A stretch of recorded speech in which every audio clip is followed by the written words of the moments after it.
The youth center is hosting a cultural food festival, the absolute best kind to have, to raise money for a local preschool. As a self-admitted foodie, this is something I can absolutely get behind. After all, food is possibly the one true universal language that brings people together. Unfortunately, that sentiment goes belly up the moment Bulk, Skull, and, whoever the other two are, decide to throw cream pies and initiate a food fight, thus wasting all the time and effort it took to prepare all that food.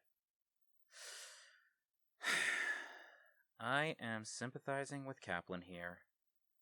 Especially after seeing this jerk in the sombrero tossing perfectly good nachos! Wait a minute. Mustard and ketchup at the Mexican food booth? Have you no shame, sir? Oh, wait. Right. He and just about everyone else who isn't a Power Ranger or a school principal is participating in a food fight. Of course they have no shame! Back on the moon, having witnessed this wasteful display, Rita gets the idea of demanding Finster to make a monster that would rob Earth of its entire food supply in the form of the Pudgey pig. A monster Finster himself isn't exactly proud of. Rita, however, doesn't care about that, and she tells him to make it work. You know, it's right around here where I'm beginning to feel bizarrely sympathetic towards Finster. And with that sentence, my kid self is shocked and disappointed in my adult self. Trust me, kid, that is just the tip of the iceberg. The food fight still rages on, unfortunately. And the Rangers try to get everything under control, which involves hot dog link nunchucks and mock bullfighting. Hey! Toro! Toro! Toro! Come on, Zach, I know it's not your color, but you could have at least worn a red apron just for the bullfighting bit. Cartoons going as far back as to when they started being shown in color have gotten this right. Also, Billy, Trini, while you're charging Bulk and Skull's idiot friend for dunking his head in a bucket of chili, charge the other one an extra $40 for tossing those burgers earlier. Kaplan finally has enough and chews everyone out for their behavior.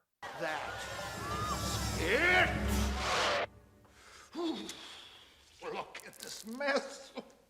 Our food festival is ruined.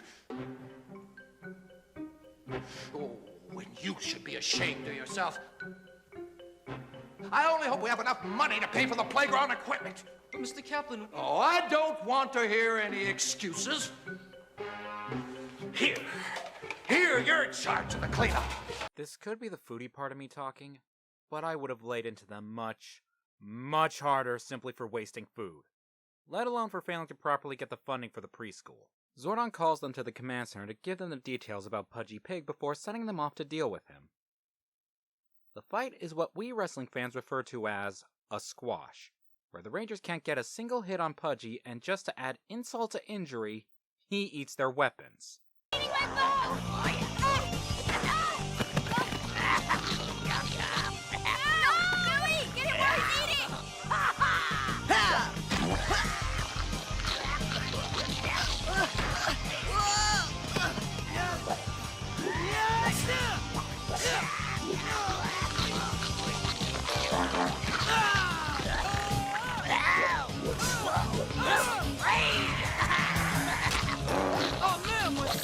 After the Rangers' defeat at his hooves, Pudgey descends onto the festival like the locust that plagued ancient Egypt during the time of Ramesses II, and eats everything except for one type of food. I wonder why. Thankfully, Trini points it out for me. Do you guys see what I see? Come on! Look around. That pig ate everything inside. But it didn't even touch the hot stuff. Yep, our pudgy little porker doesn't have the stomach for spicy food. Billy then gives them the idea to sneak in a radish into what he eats to make him puke up the weapons. And with this weakness brought to light, I finally have definitive proof to show that spice fiends such as myself are the next stage in human evolution!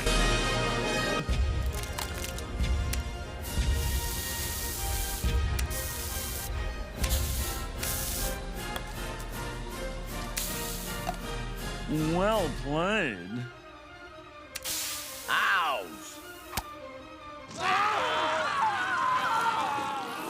Ah! Fire! Ah! It burns! It burns! Not bad. Needs a little hot sauce. By the powers of naughtiness, I command this particular drop. How else can you explain how we're able to ingest so much spicy food into our systems and have the fortitude to ask for more? How it's easier for us to lose weight due to it increasing our metabolism? Because our taste buds in our stomachs are more highly developed to handle the flames in both our mouths and our digestive systems. Spice Meat shall rule the world!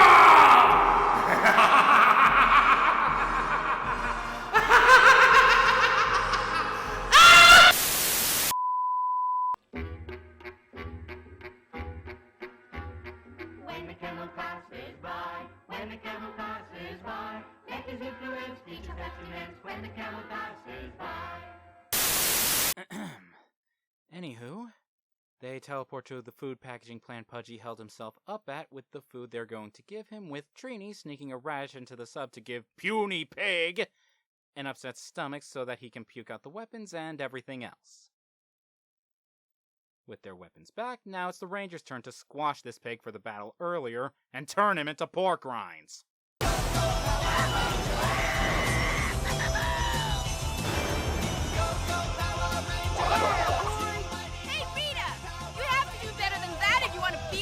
Back at the youth center, Kaplan returns to apologize to the Rangers for putting the blame on them for Bulk and Skull's crap that caused the mess in the first place, and tells them that they almost raised enough money to pay for the playground equipment for the preschool. Sure, it's probably nowhere near to what they wanted, but at least it's something. He chips in to eat one of the sandwiches Alpha made and teleported to the youth center after hearing about Puny Pig's pummeling. He takes a bite of one of the spicier sandwiches, and he's already asking for water. Lightweight. Water! I need water!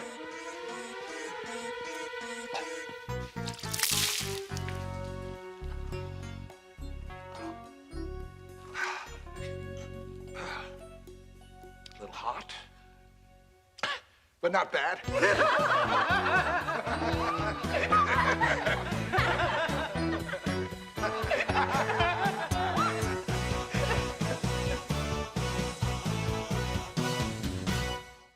This episode was okay. Apparently there are fans who say Pudgey had wasted potential, but honestly, I don't see it. But for those of you who do, don't worry, we will be seeing him again, and remember, Spice Fiends shall rule the world!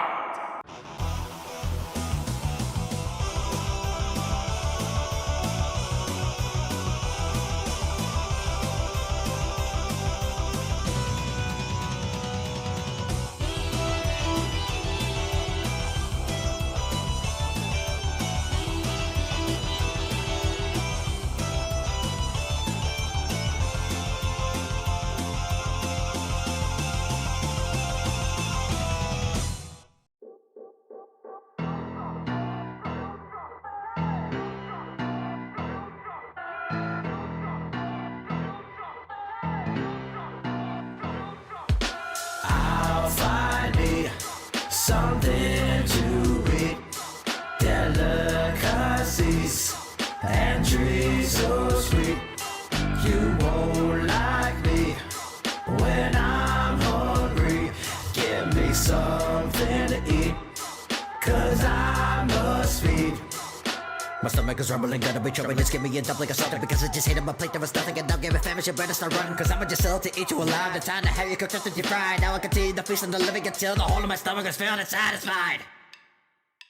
What?